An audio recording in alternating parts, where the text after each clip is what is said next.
You know the vibes. Oh,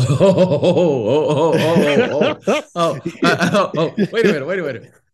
What happened last night, Mo? you, What you, you happened? know I'm not having a good day when the vibes are not as well known.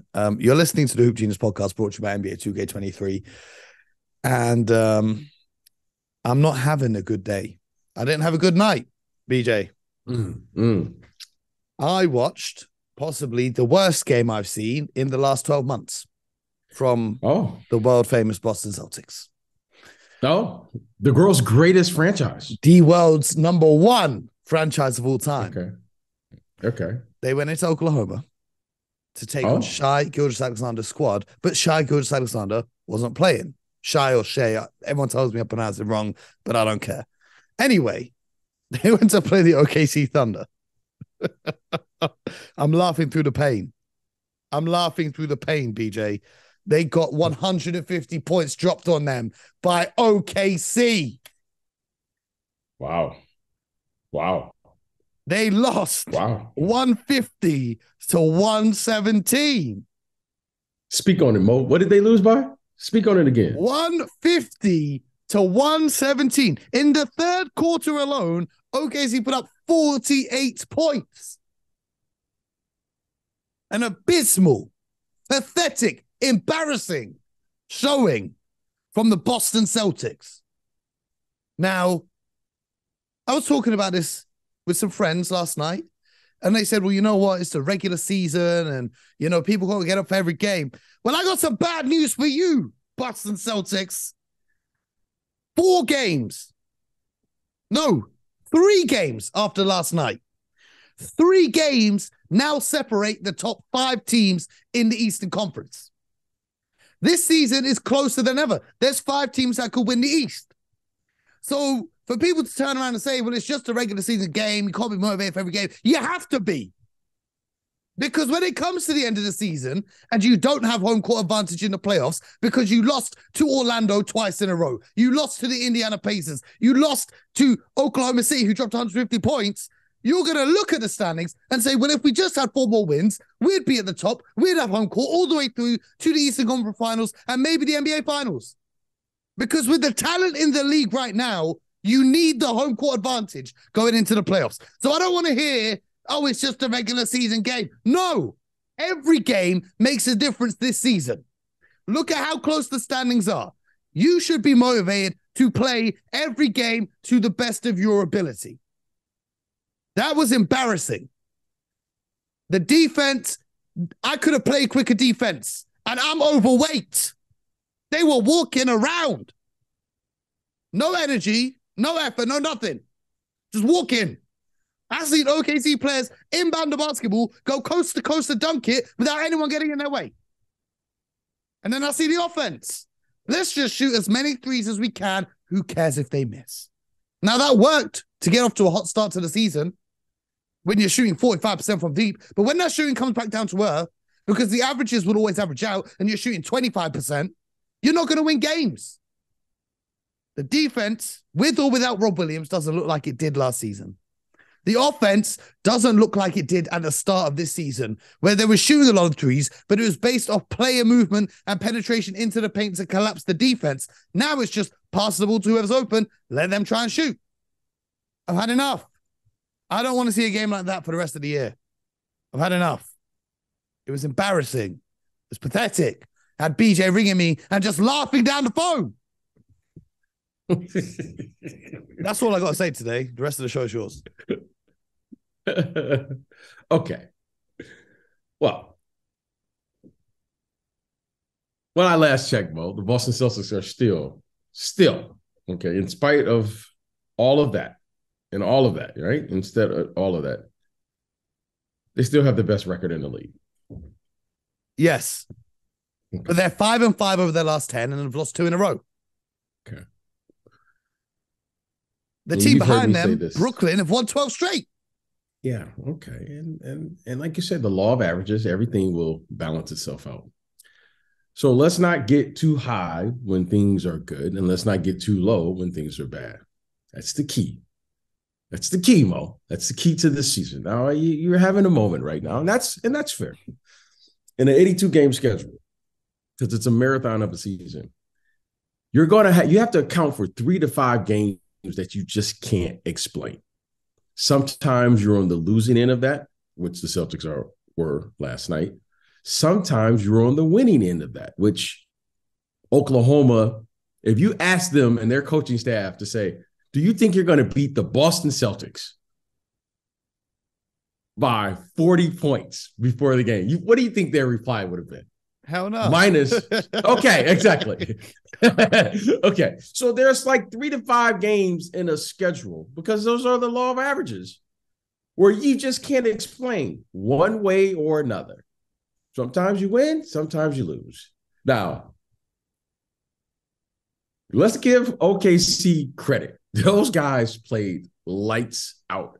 And every year, every game, I say the same thing. It's really, really hard to win in this league. All of these players are really, really good. And then you see this from time to time, people play to their potential. Like this kid, Josh Giddey. Oh, he had a great game. He had a great game. Okay. He's pretty good. Okay. He's pretty good. Okay. There's another kid that I really want to highlight here. This kid, Jalen Williams. Yep. Okay. He's pretty good, Mo. Mm-hmm. OKC they're quietly putting together a really, really nice team. Like their record doesn't indicate it, but I'm really beginning to look at these teams because I'm beginning to try to understand this new, I don't know. I just call it this new wave of basketball. These players are really good. The difference between Boston and OKC, it's not as wide as it appears to be. They're all like just really one player away from being the best in the league or the worst team in the league. That's how close now I feel the NBA is because these players are incredibly skilled. This kid, Josh Giddey, I was like, that's a championship caliber talent in the right scenario. All right, you put Chet Holmgren on it. Shea comes back to the fold. This kid, Jen Williams, a little here, Lou Dort, and all those guys. You're going, they're not as far as you think. So I'm going to say this. Shooting, winning covers all your errors. When you shoot well, like you saw OKC, they're not as good. If you would have just saw them, if you just landed on the planet last night and you saw the OKC Thunder play last night, you go, that's got to be one of the best teams I've ever seen. They were playing lights out. They were dunking, they were passing, they were shooting, they were defending, taking charges. They did everything right. The thing, Mo, is right now the Boston Celtics, you got to give the rest of this league credit because, Mo, you hear me say this all the time. This league is really, really good. This league has phenomenal coaches, scouting. Now with technology, Mo, the availability of information, the Boston Celtics now are into the second phase of their season. They have to make an adjustment now. Everyone's kind of caught on to what they did at the beginning of the season. Yeah, it's like, BJ, I don't know if you ever played a game called Mario Kart. You ever played Mario Kart? When Mario Kart is a racing game, when you're in the front of the race, the opponent's behind you, they can throw stuff at you, try and get you off course. But there's a blue shell that only hits the person who's leading the race, and it completely destroys them. The Celtics have been blue shelled. They're playing 500 basketball since the end of November. So it's not just a little blip. It's a whole month of averageness. Okay. And we also, Mo, we have to take it to, human behavior, right? Why wouldn't the Celtics think the following? It's just a natural way to think. We're the best team in the league. We're going in to play one of the worst teams in the league, record-wise, minus their best player. Why wouldn't they think this is going to be an easy game? Yep. I think they even said it in a post-game press conference. Yeah. Well, Mo, they have everyone talks about stats and all those things. You know what I found, Mo, the most difficult thing as an ex-player? mentally, how could I stay engaged for 48 minutes a night, but for 82 games plus the playoffs? We train as athletes our physical conditioning. I'm ready, locked in. But mentally, Mo, this is the most grueling part of the season, is because now, at the beginning of the season, everyone's kind of engaged. Why? Because it's you're back. You want to show what you've been working on in the summer, da-da-da. After about 25 games, bro, the newness wears off and you start to see who's who. Right now, mentally, Mo, we are really, I think now is when you're going to see who's going to separate from him. Mm-hmm. Because mentally, now it's not physical anymore. You can see these players now beginning to kind of like do things, Mo, that's just, it's like, I don't even know what to call it. We see a 71-point effort. We saw Luka with a 61-point effort. Giannis. Oh, we'll talk about him in a minute. We can have a conversation about Giannis. I mean, you're seeing, Klay Thompson had 50. You're beginning to see now mentally how difficult this, because now you got to fight the human psyche. You don't want to get comfortable. So right now, the Boston Celtics had a moment. And hopefully this is a teachable moment, because this is a moment that this group has struggled with, Mo, for quite some time. They only play when their backs are against the wall. Now, more times than not, Mo, they respond. You and I, you in particular, it drove you crazy last year. They didn't do anything easy. No. They took the most difficult route I've probably seen in the last, 20 years to get to the NBA Finals last year. Yeah. They did it they said, what's the most difficult way to do this? They won every game they're supposed to win, every game they're supposed to lose, and they lost every game they're supposed to win. Every game they're supposed to win. Aside from the first round where they swept. Now, they were consistent. Now, so with this group, I do know this about this group. They have an incredible amount of basketball integrity. Unfortunately, this team also, they get comfortable, and when they get comfortable, Mo, they just don't respond. I have no idea. That's the characteristic of this team for whatever reason. Like, you cannot explain to me in any type of fashion why that happened last night. I mean, you look and go, God, they had their whole roster there available.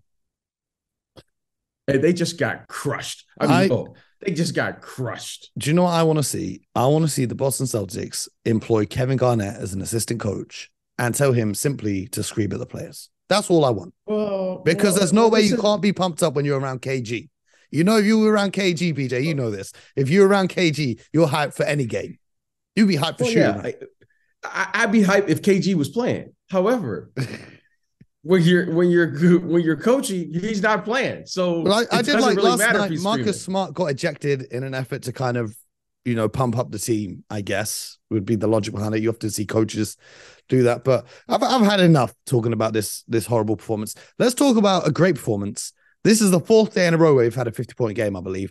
Giannis Antetokounmpo drops 55 points in the win last night. 55 points, 10, 7, and 2 on 6% from the field, and 15 of 16 from the free throw line. And not only that, the game before he had 43, the game before that he had 45, then he had 27, 26, and before that he had 45, 42, 19, 30. To start the season, his numbers were a little bit worse, but now he's back to being the Giannis that we know. And it's just another huge scoring explosion, just another night in the NBA. Yes. Yeah, I mean, you're seeing this, Mo. I think it's just a matter of time, Mo, before one of these players are going to. I think someone's going to eventually score 100 points in an NBA game. I really do. And here's why. Here's why I think this. It's because, Mo, they're playing at an incredible pace, right? Like last night. Let's take last night. Not to revisit your Celtics. They score 150 points minus what Shea's averaging what? He's got to be what, top 4 or 5 guys scoring in the league. Yeah. But He's, just one thing I will say is, talking about an incredible pace, the pace is actually pretty much the same as the last 2 years, and is in fact lower than 2019, 2020, 2018, 2019. So the pace of the game hasn't changed drastically enough. but how efficient they're playing is it's improving. This is what I was going to say. Yeah. The efficiency in which they're playing. So, you know, I like when I was watching the game, as I'm watching the game, I'm going, you know, what made a pro back in, you know, the 80s and the 90s, right? Was when you had an open shot, especially from the mid-range, free throw line extended, you know, 17, 18 feet, you made that shot. That was a pro. These guys are so conditioned now, Mo, to make a corner three and open threes now, Mo, that we literally, and I say we, the league literally has to guard much further away from the court than that era ever had to do. Mm-hmm. You know, I never worried about a guy like Steph Curry just coming down and shooting from the logo. Okay. You know, but now, Mo, the distance in which these guys are, how accurate they are, because they've programmed themselves, they've put in this incredible amount of work and emphasis on shooting, that now, Mo, you're watching these guys and you're going, they're really, really skilled with distance, right? You had some guys who could shoot, Ray Allen, you know, not Detlef, Reggie Miller. You had some guys who could shoot like that. They weren't given the green light to the extent that players today. But now, Mo, you're watching these guys shoot at a clip now. You're going, okay. I just think it's a matter of time. Like I've seen some guys hit 50, 60 points in a game, but not utilizing the 3-point line. So I just think there's going to be a culmination of a game, just like you saw with Donovan Mitchell, where you're going to see someone catch fire in an overtime game or a double overtime game. It's someone's going to encroach that 100 points. Okay. Because, Mo, the 3-point line is here, and it's just going to happen. I mean, it's inevitable the way I see things moving. I mean, Donovan's getting 71. Giannis is getting 55, and he's not even a 3-point shooter. He's getting 55, and he's just shrugging like it was nothing. That's what I'm saying, Mo. Okay, you add 7 threes to that. Okay, Mo. So we've got a question in from the Discord server, and if you want to have your questions answered, make sure you join the Discord by hitting the link in the description of the show. But Henry says, is this the most talented the NBA has ever been across the board? Not just at the top end with all these recent insane stat games, but individually all the way down through the rosters throughout the league. So, like, you see the Donovan Mitchells and the Giannis of the world, but also you see the OKCs of the world and what they're able to do. Is this the most talented the NBA has ever been across the entire league? You know, I don't know how you define talent, right? Because every era has to play within the rules of that era, right? You know, if you play by the rules of the 70s and you try to play today, it wouldn't shake, and vice versa. However, I will say this, from top to bottom, this is the best shooting league I've ever seen. Everyone can shoot. Well, everyone can shoot, right? You don't have players anymore who have a role just on the defensive end. Just Rudy Gobert. And Clint Capella. Very rarely. I mean, they're rare, but you know, there's not any more Dennis Rodmans, Ben Wallace's, those guys who are. And now with the evolution of time, you're going to see more and more people coming into the draft, into the NBA, the Wembenyamas of the world, that have grown up only knowing this era of basketball, and therefore their game is tailored to emphasize the current way of playing. Kids aren't growing up watching Patrick Ewing and Shaquille O'Neal and dominant bigs. They're growing up watching the current NBA and seeing how superstars are winning games in this current world, and that's what they're going to model their game after. Well, I think what has happened is, as the athlete has evolved, the athlete is looking for space on the floor.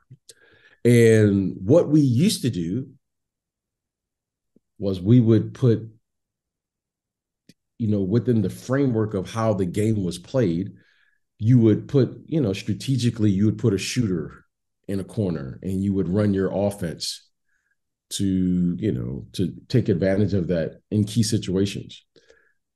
The thing that you see today, which is quite different than yesteryear, is one, how early teams are playing in the shot clock. Mm-hmm. That to me is very significant. Well, I don't recall ever the coaches encouraging me to take the first available shot that's open. No, you wish. I know. Okay, I do. I've never seen so many players just dribble up to the three-point line and shoot. I don't recall having an opportunity to shoot with this level of freedom or distance that I'm seeing now. And the second thing, Mo, is the encouragement of one-on-one play. I mean, Mo, everyone... Yeah, it feels like the fourth quarter now is just give the ball to the star and everyone move out of the way. Yeah, it's like a run on a 1-4 flat, okay? And so, I don't recall everyone having that level of freedom to play the way that guys are playing today. It was more of a system. You played more with your teammates. You wanted everyone to touch the ball. Now, you'll just give the ball to your best player and say, go make a play. And it's up to that player now to make the right read according to what the defense does, if the defense does anything. I had to rewatch the game last night, the Cavaliers game. I rewatched it just to see, how do you score 70 points? Mm-hmm. You know what was amazing, Mo? They didn't double team them at all. The other amazing part is they were down 21, and it was part of the comeback effort. Yeah, that's what I'm saying. Mo, it was, and when I watched the game, first I was like, wow, why didn't they double team him? But when you watch the game, you realize, well, they were pretty much in control of the game for the most part. There was really no need. I mean, he made some tough shots, but I just think, Mo, it's gonna happen. I mean, someone's going to hit that 100-point mark in the way these guys play today. Someone's going to do it. It's going to require a comeback effort. That's the one thing. Is there a part of you that wishes you played in this NBA just so you could have the freedom to come down? I don't have the mindset. So, I'll share this with you. I'll share this with our audience here. As much as the NBA is about the physical conditioning to get yourself ready to play, the biggest thing that I found what makes you successful in the NBA is mentally how prepared you can be to play. Mentally, Mo, I'm not conditioned, and I don't know how to think the way that they play. Mo, I admire Steph Curry, just like everyone else when he makes a shot. But you know what? I can't comprehend the quality of shots that he takes, and he makes them. Mm-hmm. I don't even know how, Mo, I don't even know how that works. He just pulls it. He just, I mean, Mo, he just, watching Jordan Poole and watching Klay Thompson and watching these guys, Trae Young, Mo, it doesn't, I'm like, oh, what happened? And then they make it and you're going, oh, okay. Yeah, that's this era. Mo, I can't even, the idea, sometimes I can hear former coaches already cursing me out if I were to even think about a shot like that, okay?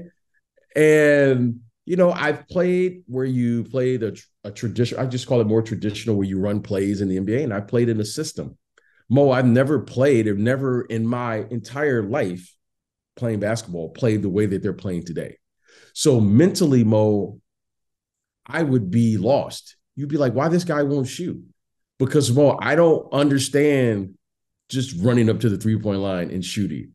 I don't understand coming off a down screen and a one-leg runner. I don't understand. Like I was watching Damian Lillard play the other night, and these guys are doing side, not step back. They step Side to the step side threes. now. Yeah. Side Tatum is loves they call those. them side. And I was watching him and what's the other guard over there that he plays alongside? Anthony And Simons. Simons, yes. And these guys were like, and that was like a good shot. And I was kind of looking at Chauncey Billups, Chauncey, he's kind of in my era. And I was looking at Chauncey, and Chauncey didn't move. So I was like, okay, that must be a good shot today. And those guys were making it. But I don't understand it. So mentally, do I want to play? No, I don't, because I learned how to play a different way.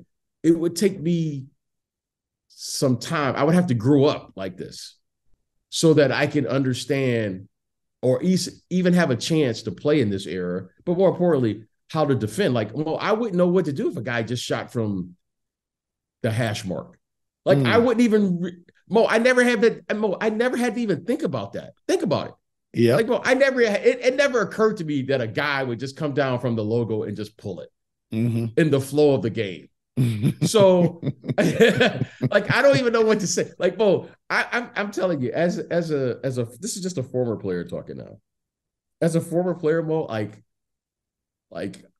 watch the game because I'm craving to understand it. I think it's cool that they do it though. I really think like, wow, how cool would that be to just like look off a player and just pull it? I mean, if you play pickup with me and my friends, BJ, you will witness me doing exactly that. Yeah. I'm trying, it's so like, you should try it sometime. It's great fun. It's so out of the box for me. You know what I mean? Like, it's so out of the box. The first time you do it and it hits, you just can't stop ever again. Yeah, and look, I think it's cool. It's just like every single time I say the same thing, like, Dame just comes down and pulls it. And like, I'm looking at like who's open. I'm looking at the spacing. I'm looking at the game. And I'm like, oh, I didn't see the shot though. Like I'm just programmed to do that, right? I never had to worry about John Stockton just coming up and raising. Like, that didn't happen. I never had to worry about Mark Jackson just pulling it. You know what I mean? Like, yeah, facts. Okay, maybe he was going to try to use the screen or Rod Strickland was going to try to get to the basket. The closest to that maybe was Run TMC, maybe, but they weren't even shooting with that distance. You know what I mean? Yeah. Okay, the crossover. I was more concerned about the crossover than you I was. Watch them ankles. Hardaway's coming for them ankles, bro. Exactly. I mean, what I'm watching today is like, it's so foreign to me. So I'm just sharing that. I don't know. So I admire it. I admire how they do it. I don't quite understand it, but I do think it's cool though.